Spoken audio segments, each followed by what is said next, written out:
হামলা আমরা মুর্শিদাবাদে দেখেছি, ঠিক যে হামলা আমরা মমিনপুরে দেখেছি, ঠিক সেই হামলা আমরা মহেশতলায় দেখছি। এতদিন তো আমরা মুর্শিদাবাদ বা মালদায় দেখেছি বা অন্যান্য সীমান্তবর্তী এলাকায় দেখেছি, একেবারে কলকাতায় মেটিয়া বুরুজ মহেশতলায় এসে পড়লো, মানে আমার আপনার সকলের বাড়ির সামনে। এবার তো সরব হতে হবে আমাদের নাকি? এই রাজ্যে এম একটা বড় ফ্যাক্টর অমিত, এবং সেই এম কে বাঁচানোর তাগিদেই আরেক এম এই রাজ্যে অনেকগুলি এম করে ফেলছেন।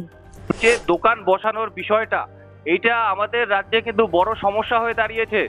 দূর থেকে এসে দীর্ঘদিন ধরে দোকানদারি করছে, একটা চায়ের দোকান বা একটা ছোট দোকান চালাচ্ছে, তার যদি নিজের জায়গা না হয় তাকে ভোটার হতে, এলাকায় ভোটার হতে, ওয়ার্ডের ভোটার হতে বাধ্য করা হচ্ছে, আপনি নিশ্চয়ই জানেন। যদি উপযুক্ত প্রণামী দেন তাহলে আপনি পারবেন, তাহলে যা ইচ্ছা করতে পারবেন। আর আপনি যদি মনে করেন সৎ ভাবে, সৎ উপায় একটা ছোট ব্যবসা শুরু করবেন, রাজ্যের মন্ত্রী বলেছিলেন, মুখ্যমন্ত্রী বলেছিলেন যে এই রাজ্যে আপনার যতক্ষণ প্রণামী না দেবেন তৃণমূল পার্টি অফিসে, ততক্ষণ আপনার কিচ্ছু ব্যবসা করতে পারবেন না। তার যে যুক্তি, সেগুলোকে খণ্ডন করেছে তারই পুলিশ, অর্থাৎ যে পুলিশরা তারা তো ছিলেন, তারা তো জানেন কি ঘটনা ঘটেছে। এই রাজ্যে তোলাবাজিটা একটা শিল্প হয়ে গেছে। এই রাজ্য সরকার বা এই রাজ্য সরকারের যে দল, শাসক দল, তাদের একটাই নীতি, সেটার নীতিটার নাম হচ্ছে দুর্নীতি। তাদের বুঝতে হবে, এবং তৃণমূলে যারা এই মুহূর্তে বিবিধ নিউজের মাধ্যমে যারা শুনছেন, সেই ভাইদের উদ্দেশ্য বলবো, দাদাদের উদ্দেশ্য বলবো, যে যখন এইরকম, ঈশ্বর না করে এরকম পরবর্তীকালে যে ঘটনাটা হবে মহেশতলার পরে আপনার পাড়া তুলসীতলায় যেরকম ঘটনাটা হবে। ইয়া ঘোষ বলছেন? বলছি, বিবিধ নিউজ থেকে অমিত বলছিলাম দিদি। বলুন। বলছিলাম গতকাল সকাল থেকে সামান্য দোকান বসানোকে কেন্দ্র করে মহেশতলায় দুই গোষ্ঠীর মধ্যে সংঘর্ষে উত্তপ্ত, পুলিশ একেবারে অসহায় ছবি দেখা গেল। কি বলবেন পুলিশের কনফিডেন্স নিয়ে এই মুহূর্তে? প্রথম কথা, পুলিশের কথা তো অবশ্যই বলবো, কিন্তু এটা কোনো দুই গোষ্ঠীর সংঘর্ষ নয়, এটা একতরফা হামলা। ঠিক যে হামলা আমরা মোথাবাড়িতে দেখেছি, ঠিক যে হামলা আমরা মুর্শিদাবাদে দেখেছি, ঠিক যে হামলা আমরা মমিনপুরে দেখেছি, ঠিক সেই হামলা আমরা মহেশতলায় দেখছি। সৌজন্যে আরেক মমতা বন্দ্যোপাধ্যায়, এবং কারণও একটা সেই কারণটা আপনারাও জানেন। এম এই রাজ্যে এম একটা বড় ফ্যাক্টর অমিত, এবং সেই এম কে বাঁচানোর তাগিদেই আরেক এম এই রাজ্যে অনেকগুলি এম করে ফেলছেন। এবার পুলিশের কথা দেখুন, পুলিশ যোগ্য চাকরিহারাদের, শিক্ষকদের ওপর লাঠি ভেঙে ফেলতে পারেন পিঠে, মাথায়, হাতে, পায়ে, সে পুলিশ এখানে নিষ্ক্রিয় কেন? আবার সেই উত্তর যে এম কে বাঁচানোর জন্য এই রাজ্যের পুলিশ এখন একেবারে দলদাসের মতো কাজ করছে। 2026-এর আগে ওইখানকার ডেমোগ্রাফি পাল্টে ফেলে ওইখানে যা 30% হিন্দু রয়েছেন তাদেরকে সরালে কেল্লা ফাতে হবে, তাদেরকে সরালে 16 পালা পূর্ণ হবে, এবং সেই কারণেই পুলিশ তারা মার খাচ্ছেন। কোথাও পুলিশের মা বউকে আক্রমণ করলেও পুলিশ চুপ হয়ে থাকছে, নিষ্ক্রিয়। তাদের বিরুদ্ধে কেস হচ্ছে, এবং সব সৌজন্যে হচ্ছে। এক অপদার্থ পুলিশ মন্ত্রী, তার নাম মমতা বন্দ্যোপাধ্যায়। আমি বলছিলাম দিদি, যে হিন্দু ভাইরা আক্রমণ হয়েছে তাদের মধ্যে অধিকাংশ তৃণমূল কংগ্রেসেরই এই কর্মী।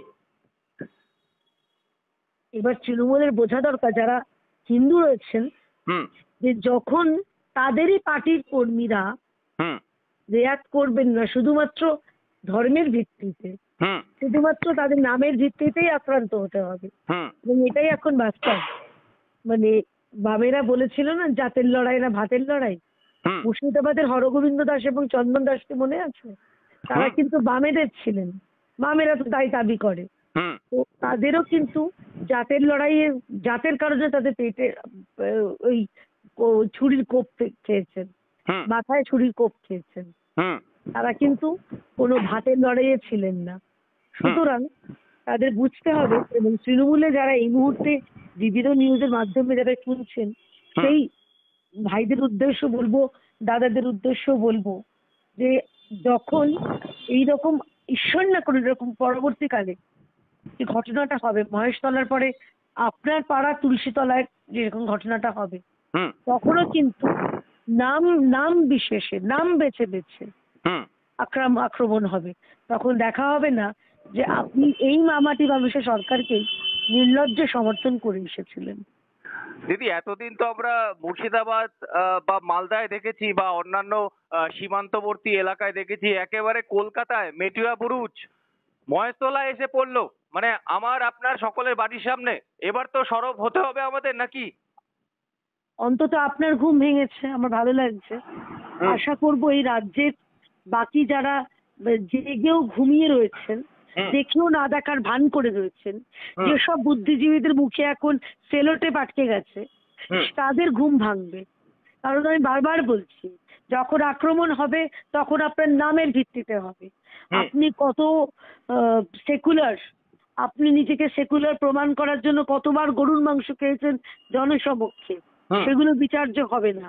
বিচার্য হবে একটাই, আপনার নাম এবং আপনার ধর্ম। এবং সেটাই এই মুহূর্তে পশ্চিমবঙ্গে খুব কঠিন, করুণ, অথচ এটাই হচ্ছে বাস্তব পরিস্থিতি। দিদি, আরো একটা বিষয়, এখানে দোকান বসানোকে কেন্দ্র করে এই ঘটনার সূত্রপাত হয়েছিল, কিন্তু এই যে দোকান বসানোর বিষয়টা, এইটা আমাদের রাজ্যে কিন্তু বড় সমস্যা হয়ে দাঁড়িয়েছে। আজকে আমি বেলঘরিয়ায় থাকি, আমার বেলঘরিয়ায় যদি আমি দোকান দিতে চাই আমি পারবো, কিন্তু যারা ধরুন একটু দূর থেকে এসে দীর্ঘদিন ধরে দোকানদারি করছে, একটা চায়ের দোকান বা একটা ছোট দোকান চালাচ্ছে, তার যদি নিজের জায়গা না হয়, তাকে ভোটার হতে, এলাকায় ভোটার হতে, ওয়ার্ডের ভোটার হতে বাধ্য করা হচ্ছে। আপনি নিশ্চয়ই জানেন, যদি তিনি ভোটার না হন, দুদিন বাদে দেখছেন তার দোকান নেই, সেই দোকানে অন্য লোক বসে গিয়েছে। এই রাজ্যে নিজের বাড়ি পর্যন্ত দখল হয়ে যাচ্ছে, নিজের জমি পর্যন্ত দখল হয়ে যাচ্ছে, যেখানে সেখানে আপনার মনে হয় যে আপনাকে সামান্য একটা দোকান করতে দেবে?